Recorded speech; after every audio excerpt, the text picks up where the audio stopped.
Doctor ortho Ayurvedic oil और capsule, अब दर्द भी घुटने टेकेगा। जगदीप धनखड़ ने राजस्थान के बतौर पूर्व कांग्रेस विधायक पेंशन मांगी। 40 दिन मौन रहे पूर्व उपराष्ट्रपति सक्रिय हुए, अब 3 पेंशन मिलेगी।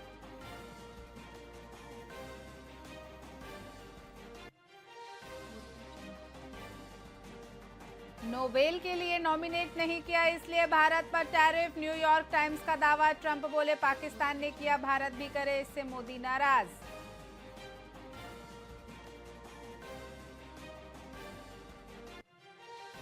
ऑपरेशन सिंदूर में पाकिस्तान पर 50 से कम हथियार दागे। एयर मार्शल बोले इतने में ही पाक घबरा गया, सीज फायर के लिए कहने लगा।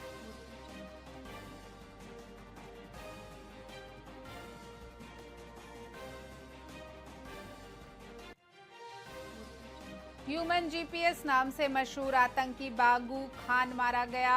25 सालों में 100 से ज्यादा घुसपैठ में मदद कराई थी। गुरेज में 2 दिन पहले एनकाउंटर।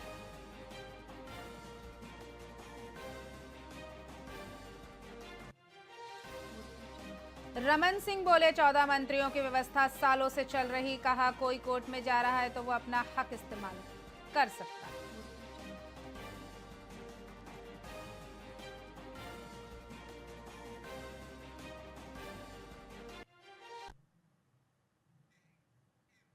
नमस्कार, स्वागत है आपका वीआईपी न्यूज में। मैं हूं आपके साथ डॉक्टर रानी और रुक करते हैं छत्तीसगढ़ की खबरों की ओर। आम आदमी पार्टी ने कोंडागांव में पुलिस और वन विभाग पर गंभीर आरोप लगाए हैं। पार्टी ने प्रेस कॉन्फ्रेंस कर कहा कि क्षेत्र में सागौन की लकड़ी की अवैध तस्करी चल रही है, जिससे सरकारी विभाग भी शामिल है। उन्होंने आरोप लगाया कि जब कोई इसके खिलाफ आवाज उठाता है तो उस पर गोलियां चलाई जाती हैं। आम आदमी पार्टी ने 14 अगस्त को नक्सली मुठभेड़ को भी फर्जी बताते हुए जांच की मांग की है। हालांकि प्रेस वार्ता के दौरान पार्टी के प्रदेश उपाध्यक्ष का ये बयान विवादों में आ गया कि जिस युवक को गोली लगी थी वो शिकार पर निकला था, जिससे पार्टी के आधिकारिक रुख पर सवाल खड़े हो गए। किस अधिकारी के बंदूक से वो गोली निकला, इसकी जांच होनी चाहिए, एफआईआर दर्ज हो और उसके ऊपर तत्काल कार्रवाई हो। आम आदमी पार्टी उसमें सम्मिलित होगी, उस लड़ाई को न्याय तक लेके जाएंगे आम आदमी पार्टी का। स्वास्थ्य मंत्री श्याम बिहारी जायसवाल ने पूर्व सीएम भूपेश बघेल के मोहन भागवत को लेकर दिए गए बयान पर पलटवार किया। उन्होंने कहा भूपेश बघेल का इशारा हिंदू समाज की ओर है। कांग्रेस को हर हिंदू गुंडा दिखता है। सीएम विष्णुदेव साय के 10 दिवसीय विदेश दौरे से लौटने पर उन्होंने कहा कि सीएम का स्वागत पूरे उत्साह के साथ किया जाएगा। वहीं एनएचएम के अनुपस्थित अधिकारी कर्मचारी के लिए शासन का आदेश को लेकर स्वास्थ्य मंत्री ने कहा कि संविदा कर्मचारियों के वर्क नहीं करने पर पेमेंट नहीं मिलता है। इस बार ये 1-2 दिन की बात नहीं, लंबा अंतराल होने जा रहा है, इसलिए विभाग ने नो वर्क नो पे को नोटिस दिया है। दीपक जी लगता है लंबे निद्रा के बाद उठे हैं। वो भूल गए कि 5 साल उनकी सरकार थी और ये वही दीपक बैज जी हैं जब सांसद थे और उनके मुख्यमंत्री भूपेश बघेल थे, कांग्रेस की गवर्नमेंट थी। क्यों 5 साल में रेगुलर नहीं किए? क्यों उनकी मांगों को पूरा नहीं किए? क्यों अपने समय हड़ताल करने वाले कर्मचारियों को डंडे से पिटवा रहे थे? आज उनको याद आ रहा है कि उनको धमकी दी जा रही है। ये घड़ियाली आंसू बहाना दीपक बैज जी और कांग्रेस बंद करे। देखिए, कांग्रेस को तो हर हिंदू गुंडा दिखता है। भूपेश बघेल जी का इशारा हिंदू समाज के प्रति है और भूपेश जी ये भूल रहे हैं कि ये देश सनातन संस्कृति और सनातनियों का देश है। देखिए, समानता परंपरा रहा है, जो संविदा कर्मचारी हैं और उनके जो जब वर्क नहीं करते हैं तो उनको पेमेंट नहीं मिलता है। तो चूंकि विभाग ने उनको समय भी दिया है वापसी के लिए और चूंकि 1 दिन 2 दिन रहता तो कोई बात नहीं, एक लंबा अंतराल हो जा रहा है, इसलिए विभाग ने नो वर्क नो पे का नोटिस दिया है। छत्तीसगढ़ में स्वास्थ्य के साथ किसी प्रकार का खिलवाड़ बर्दाश्त नहीं किया जाएगा। कोई भी कंपनी हो जो भी गुणवत्ता विहीन दवाई सप्लाई करेगा या गुणवत्ता विहीन दवाई हमको देगा, हम उसकी सतत जांच भी कराएंगे और इसी प्रकार से जो नियम के तहत प्रावधान है, अगर मानकता में नहीं है तो दवाइयों को वापस भी करेंगे, उस पर कार्रवाई भी करेंगे और लगातार ऐसी घटनाएं 3 बार या उससे ऊपर होती है तो हम ब्लैक लिस्टेड भी भविष्य में करेंगे। भिलाई के सुपोला थाने में भाजपा कार्यकर्ताओं ने प्रधानमंत्री नरेंद्र मोदी और उनकी दिवंगत माताजी पर की गई अपमानजनक टिप्पणी के खिलाफ शिकायत दर्ज कराई। नेता प्रतिपक्ष भोजराम सिन्हा और भाजपा पार्षदों ने थाना प्रभारी को एक आवेदन सौंपा। इसमें उन्होंने नेता राहुल गांधी और कांग्रेस नेता और मोहम्मद नौशाद के खिलाफ आपराधिक मामला दर्ज कर कड़ी कार्यवाही की मांग की। ये शिकायत दरभंगा में हुई एक जनसभा के वीडियो के आधार पर की गई है। हम लोग सुपेला थाना में ज्ञापन देने के लिए आए हैं और एफआईआर दर्ज करने की मांग कर रहे हैं।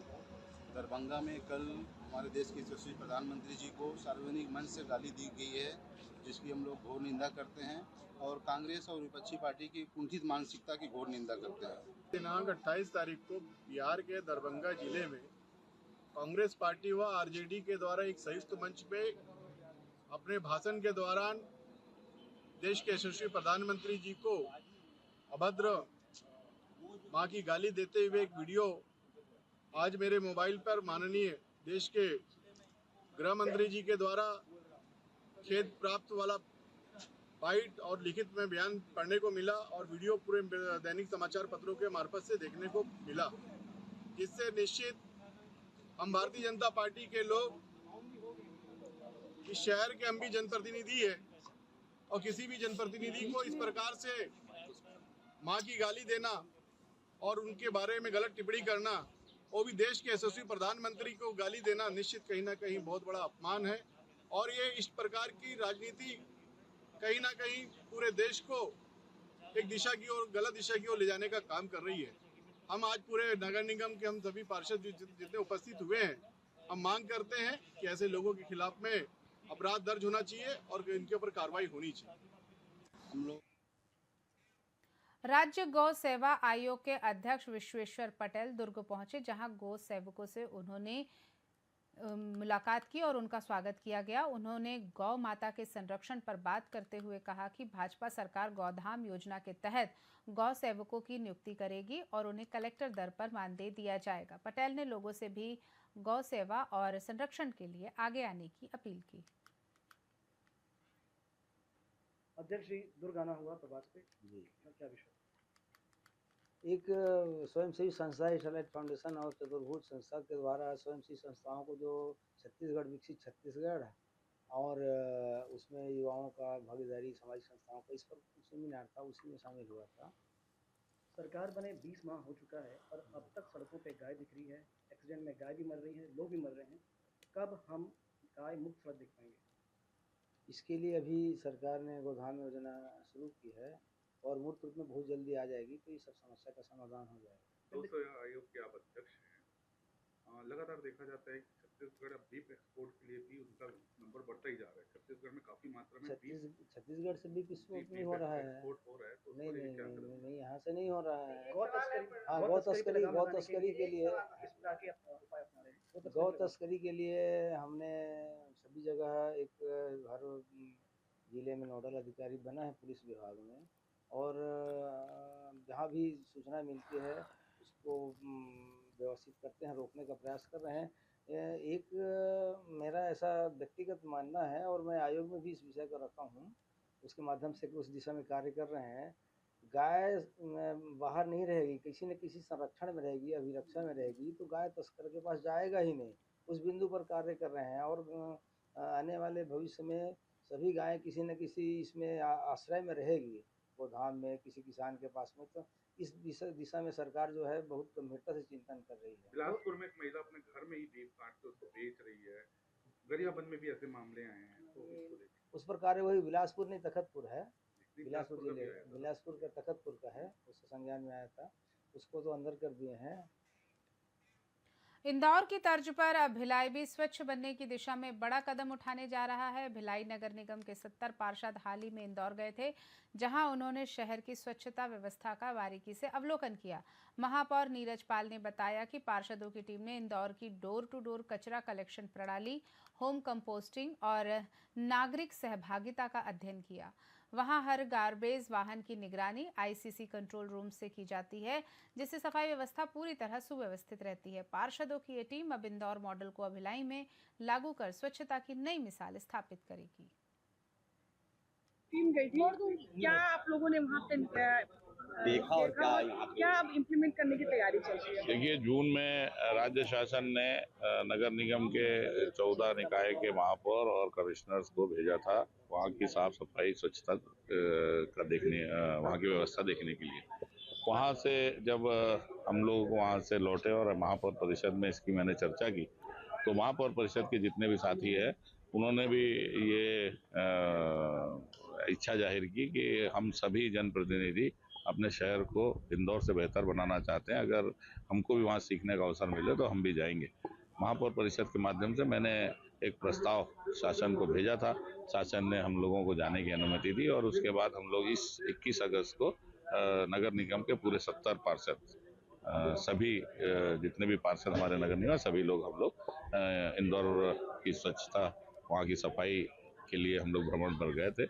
और वहाँ पर भ्रमण के दौरान हमारे सभी पार्षदों ने पूरे उत्साह के साथ वहाँ की पूरी जो प्रक्रिया है साफ सफाई को लेकर, घर से कचरा निकलने से लेकर जहाँ पे कचरे को रीयूज के लिए, चाहे उससे गैस बने या उसका जो भी सूखे कचरे का जो ट्रीटमेंट होता है, वहाँ तक की जो प्रक्रिया है 4 दिनों के अंदर सभी ने बहुत बारीकी से देखी, समझी।